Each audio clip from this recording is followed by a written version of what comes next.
Welcome along. Tuesdays Off the Ball is coming at you. So Gav Cooney was present and correct in Doha to see Morocco send Spain packing on penalties. He will join us at 8 o'clock to describe all. This hour, Chris Jones of the BBC will give us the lowdown on Eddie Jones, sacked ruthlessly.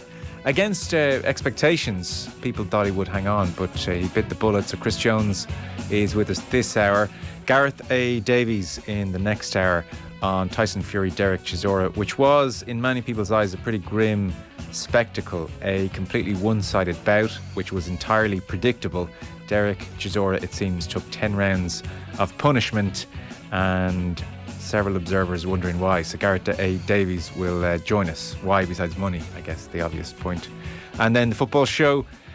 Two brothers, the life and times of Jackie and Bobby Charlton. Jonathan Wilson has written a book on the two Charlton brothers. It's highly recommended. We had a conversation with Jonathan before he ventured out to Doha, so we're going to play that for you this evening. Just change of pace when it comes to World Cup coverage. 53106, the text number. We are at Off the Ball on Twitter. Ronaldo dropped for Portugal this evening. They are underway against Switzerland. There are 4 minutes gone. Gianni Infantino has been shown on screen, so now we can settle down and get on with events. We have Ann-Marie Donelan once again in studio. You're welcome back. Hi, Joe. Michael McCarthy, hello. Hello. I was chatting to Gareth A. Davies during much of Morocco against Spain. I missed the penalty shootout. We had brawn versus subtlety. Well, brawn and a Panenka, to be fair, versus That's, very subtlety. Important. It was 3-0, so Spain did not score a penalty. You were watching this, Anne-Marie. Give us the lowdown. Yeah, delighted for Morocco. They totally deserved this. Spain were really poor.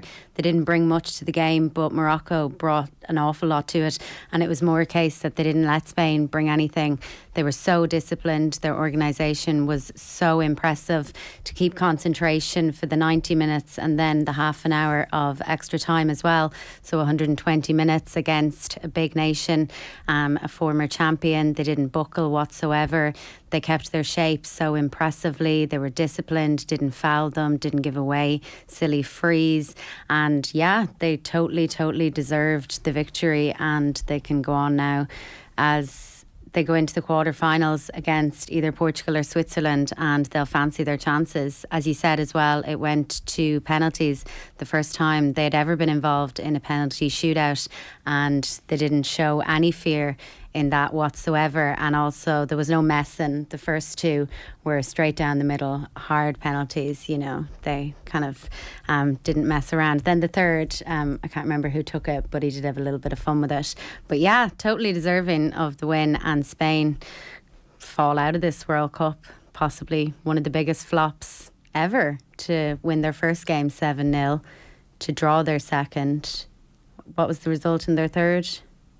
You have to stop asking me questions live on air. and then not to score in 120 minutes and a penalty shootout.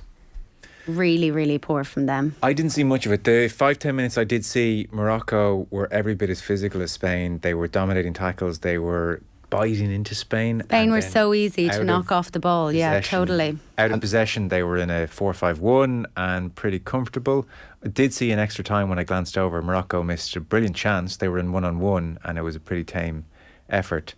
And then were the Spanish penalties off target or just easily saved? No, this is the point. This is going back to what we were saying yesterday. They were softly hit penalties that the keeper dives the right way for, and once they dive the right way for them penalties, it's a save. You know, and I think maybe one of them, maybe the second one, Anne-Marie, was a decent save, but again, the ball's coming at you in borderline slow motion, you know, and it's just, this is what I was talking about yesterday. Morocco go up and whack the first two in. You know, I really think this is a trend that is, as you mentioned yesterday, you add the nervousness of a World Cup penalty shootout, you add the fact that this is a young group of players that are taking them, although Sergio Busquets was the third one. He's not young, but you know, Soler and Sarabia, I think, were the other two that took the penalties, and just like nervous penalties with no they weren't struck true, I suppose, you know, and conviction. When that happens, they're just lacking that conviction, yeah. So when that happens, there's just always a chance, and once the first one was missed, you know, it didn't seem like Morocco were going to miss one. But once Morocco's first as well was scored, and the manner it was scored in, convincingly, it kind of felt like the penalty shootout was theirs. Do you know what I mean? If he had messed around for the first one, and then that nervousness set in, and the fact that they hadn't been involved in a shootout before, it could have been a different story. It does mean the only team Spain have ever beaten in a penalty shootout are Ireland. Yeah, they brought that up on the panel afterwards. Yeah, and they tried to blow that one as well. If you remember, we just bottled it worse. As they said. A bottle. The only thing about bobble. Morocco was they probably don't have much in that final third, and a little bit of creativity at the very end of a move. But in terms of Portugal and Switzerland, you could easily see a bit of a surprise here in the quarter-final and then into a semi-final. First African nation that would do it. They've been good in every game. Like I mentioned before, actually half jokingly, that I watched them against Croatia in the first game, because it was the only 10 a.m. that I actually got down to, and it was a terrible game of football. But they were every bit as good as Croatia, who are in the quarterfinals. Hard side to beat. We consistently underestimate Croatia. They were obviously better than Belgium, I would say, and then you go and then today they're every bit as good as Spain. They're not. I don't think they're going to be walkovers for anyone. A lot of people tipped them to win. When Kevin Kilban was on OTB AM, I mentioned it. Nobody believes me. I think it was on the show. I must go and try and find some evidence of that. But I said that they beat Spain, and I'm pretty sure Kenny on TV and Kevin Doyle said it as well, or they were wearing fezzes for some reason anyway. I just managed to catch 5-10 minutes, and it was immediately apparent they were at that level, and they topped their group. So it's a surprise, if not quite a shock. And it is a 0-0 draw, which is won on penalties. It's not like Spain have crashed out in disgraceful fashion. If they'd drawn 0-0 in the group stages against Morocco, I don't think we would have thought much less of them. But Portugal, Switzerland will face the winners. Con in Limerick says France, England is huge now. It is a de facto semi-final. Whoever wins will almost certainly stroll through the semi-finals. There is that extra incentive. Spain always felt like the dangerous team on that side of the draw. We should kick on with the news round. It is, as ever, brought to you with Gillette Labs for an effortless finish to your day. So we have covered the World Cup thus far this afternoon. Eddie Jones, meanwhile. Yeah, he was sacked as head coach of the England rugby team today. The Rugby Football Union acted ahead of next year's World Cup following a poor run of form which saw England lose to Argentina and South Africa in their November internationals. Australian Jones took over in 2015 and brought England to Grand Slam glory in his first Six Nations championship. In all, he won 3 Six Nations titles and also reached the final of the 2019 World Cup, which they lost to the Springboks. Leicester Tigers coach Steve Borthwick is the favourite to replace Jones, and after ruling himself out of contention for this job last week, Ronan O'Gara has signed a new contract with La Rochelle. He's set to stay with the European champions until 2027. Chris Jones with us this hour to explain all. Eddie Jones gone. Yeah. Matt Gitto tweeted afterwards, "This is one of the silliest decisions I've ever seen. Big mistake, England." Yeah, that he's been building for a World Cup, and everything that happens in between doesn't matter. He did win a Grand Slam, 3 Six Nations titles, and get them to a World Cup final.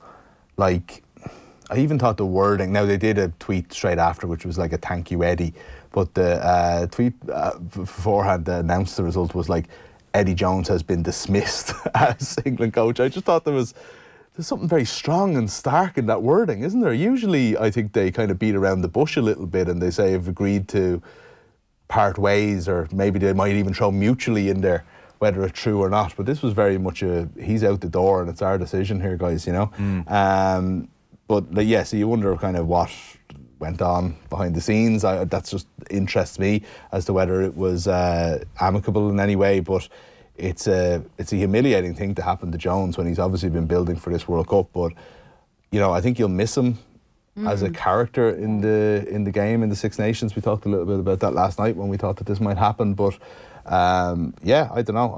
I think it's a risk, isn't it? Like, it's funny with Wales, it was almost things had gone so badly that it was, and you go back to a safe pair of hands. It was almost like that was the conservative steady option.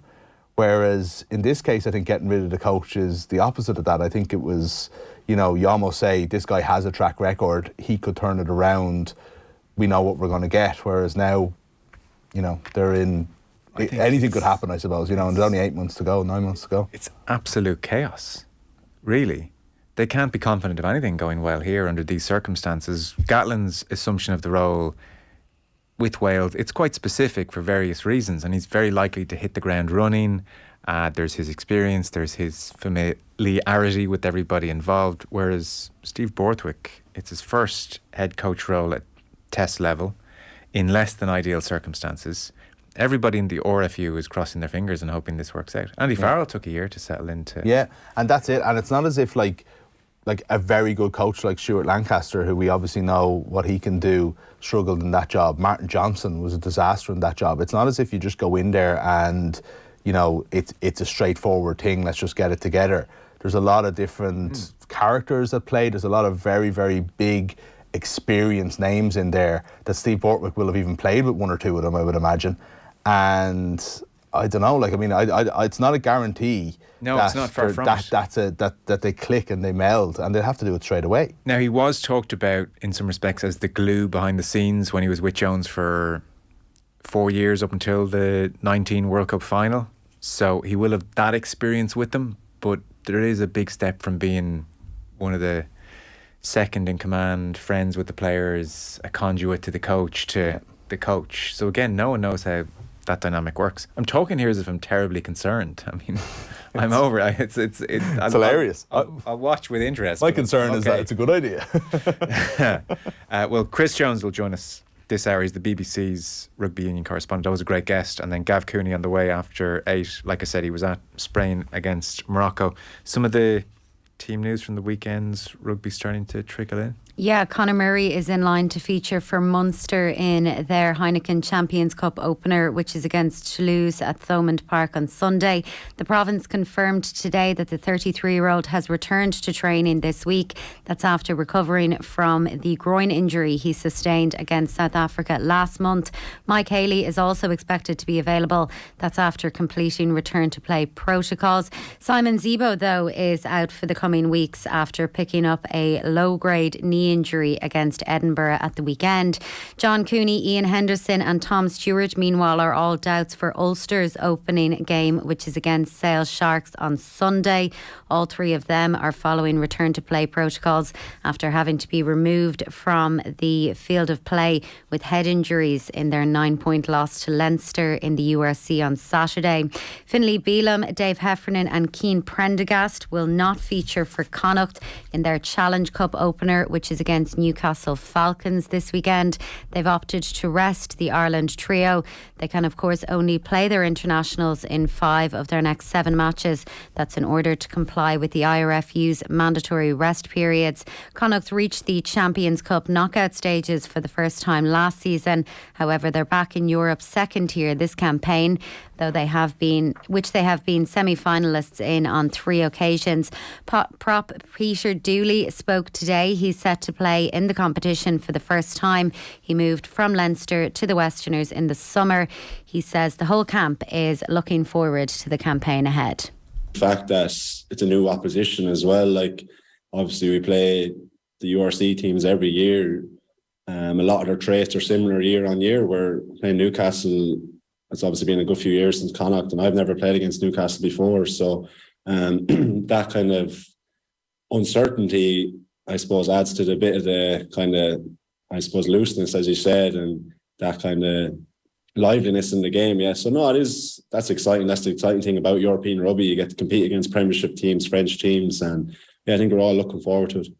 Like, it's European rugby at the end of the day, and you're playing against some top quality teams. And the difference between the two, it's no real odds to us now. We just want to go and compete against obviously Premiership teams, and then playing Breve next week. So yeah, no, look, we're excited just to play European rugby, and like the slate is wiped fresh. So we're looking forward to getting going. We have a goal. Portugal are 1-0 up, and coach is feeling mightily vindicated just now because Gonçalo Ramos has scored, starting in place of Cristiano Ronaldo. Plays for Benfica. This guy's had a breakout year, and has only made his debut Yeah, in post. the last 12 months or so. And he got the nod this evening ahead of Cristiano Ronaldo. And on 18 minutes, he scored an extraordinary goal inside the penalty area. Great first touch with his right foot to turn. Still under pressure from his man. Swings his left foot at it.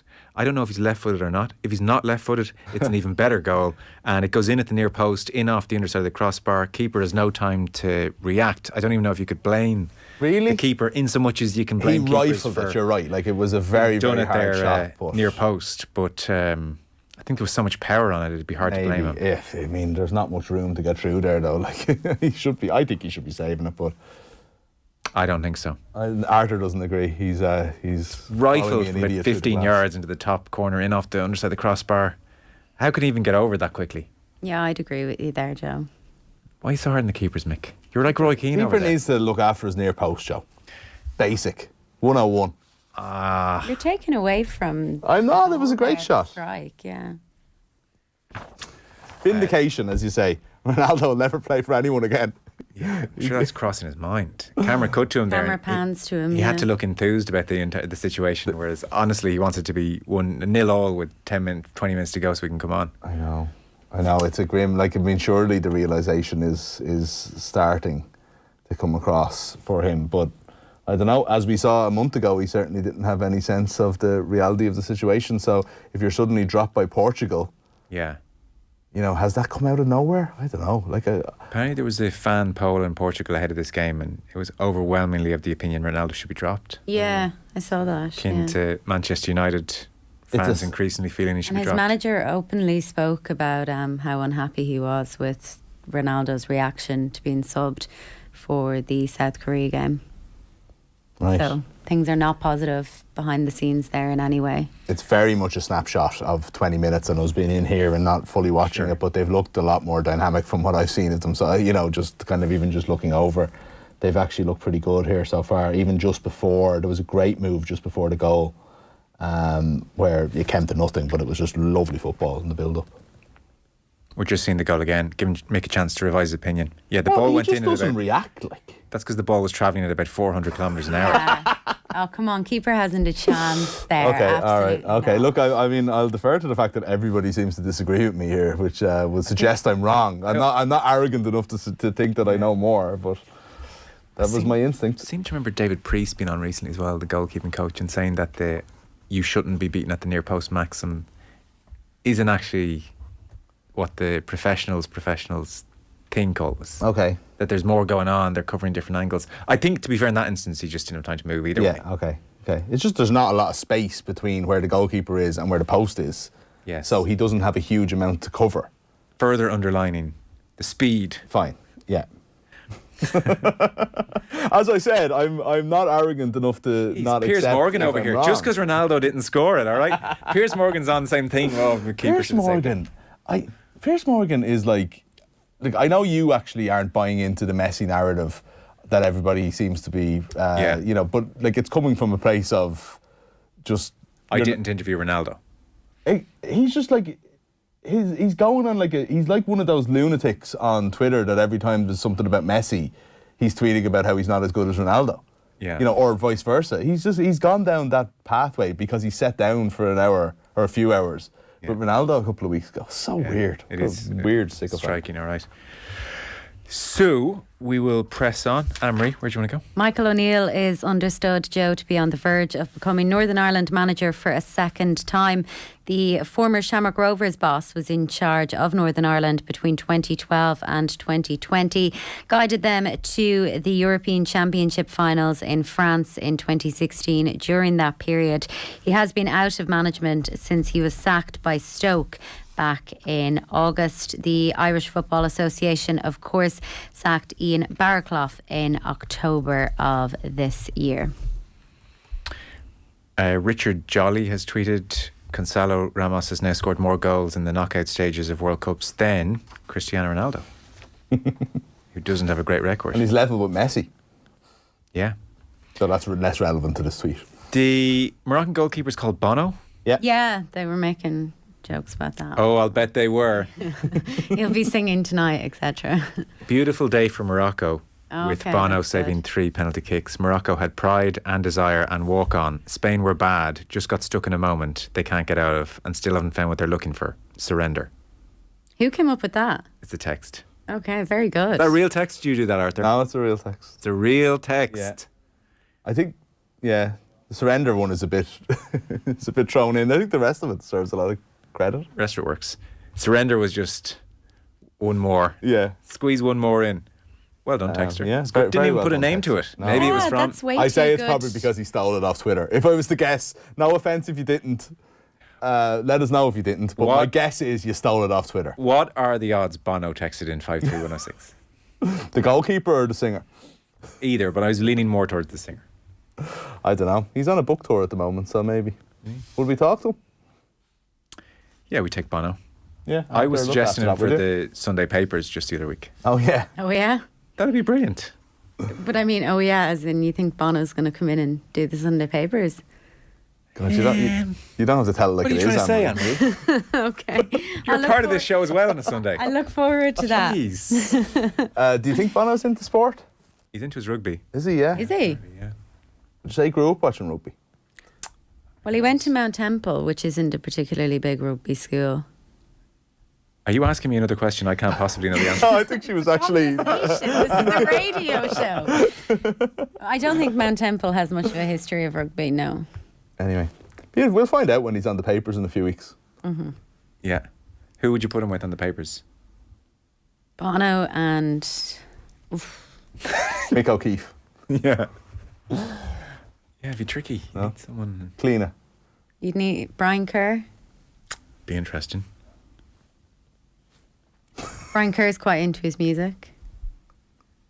Yeah. Yeah, that's interesting, actually, yeah. Listen, sure, we'll cross that bridge, right? The Sunday producer can look after that. We'll lock in Bono first and then we'll worry about second choice. Maybe just on his own. No. Yourself and Bono. I don't know if that'd be the right way to do it. Paul Kimmage. Yeah. Move on, I think, is what's coming in our What ears. did you say? Dunphy. Eamon Dunphy. Oh, of course, Yeah. yeah. Showbiz. That's a Yeah. good shout. Okay. Let's move on. Really good news today, Joe. World number one, Rory McIlroy, has been confirmed for next year's Irish Open at the K Club in County Kildare. The tournament is set to be held from September 7th until the 10th. McIlroy won the last edition of the Open that was staged at the venue. That was back in 2016. He will, of course, use the event as part of his final preparations for the Ryder Cup in Rome. Yeah. Brilliant. I'm back. Spain did surrender. They couldn't even get one. That you? No, when do you think I have time to be doing these things? This is, I presume, the same texter. Bono. Yeah, exactly. Yeah, himself. We get it. You have a book out. Come on. Stop trying to hijack the newsround. Okay, so Portugal won, Switzerland nil. That's all. That's us for today, Anne-Marie. That's all the stories I brought in, yeah. That is just all the stories. Anne-Marie, are these the only stories? Maybe Yeah. I left We can ask open-ended questions too. script ever so slightly short. No, that is fine. Thank you very much. Thanks, I'll Joe. see you again on Sunday. Yeah, I look forward to that. Yeah, okay. Just you wait till Bono walks in and you'll be apologising. We had a Bono impersonator in here about, was it a month or two ago? And honestly, everybody spent the whole day. He looked very, very like him. And nearly everybody in the team OTB kind of was like, is it that people were taking bets and everything as to whether it was him? Into And we're going up talk to about sort the of like finding excuses to walk by, you know, at the waiting area here. It wasn't Bono. When you got up close, it like really wasn't. But anyway, there you go. Has he been on We the could get stage? him on to do the papers. Has he been on talking about his book? I'm not sure, actually. I don't think so. Yeah, I don't think so. They're saving that one for you. Perhaps, yeah. Arthur, is it locked down yet? Paul, I've Paul McGuinness's number. I'll get on to right. Arthur, when's Bono on? What story? Fear not. We've Gavin Cooney after 8 o'clock. We have Chris Jones. I mean, sorry, that sounds like a dig at Gav. He's in He'll Doha. appreciate that. He He'll didn't hear appreciate this. that. He didn't hear this. He's in Doha. And we have Gareth A. Davies. It's a good chat with Gareth A. Davies. Lots of people very critical of the Derek Chisora fight against Tyson Fury, because really it seemed everybody knew this was just going to be a fighter taking punishment for however many rounds, and that's exactly what it turned out to be. So even on the Friday, Donald McRae had said this is a bleak, disturbing affair and it reflects the abject state of boxing. And then there was a piece, for instance, in the Times afterwards, which basically said, the headline of the piece was, "Battering of a bloody human punch bag will never be sport." And this was Rick Broadbent in the Times. He said it was a non-contest. It made you fear for both the loser and the sport. So we'll chat to Gareth A. Davies about that in the next hour. All you need for Christmas. News Talk's Christmas Cash Machine. 5 winners in a row over the Christmas period thus far. Sinead O'Brien and Arco becoming our latest winner. We have reloaded for tomorrow, and the new number is 40,217. That's 17 euro 31 cents. Text play to 57557. Get your entry in by 3 o'clock tomorrow afternoon. Then across the Go Loud network of stations, Barry Dunn will make the call.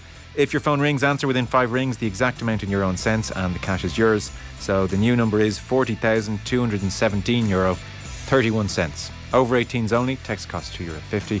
You're playing across the Go Loud network of stations. Terms and conditions are on newstalk.com.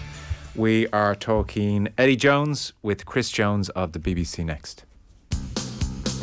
The Newsround on Off the Ball. With Gillette, in association with Movember. Effortless shave, magnificent mo. When memories are all you have, they become more precious than anything else in the world. My biggest wish when I found out that Grace wasn't well was that I would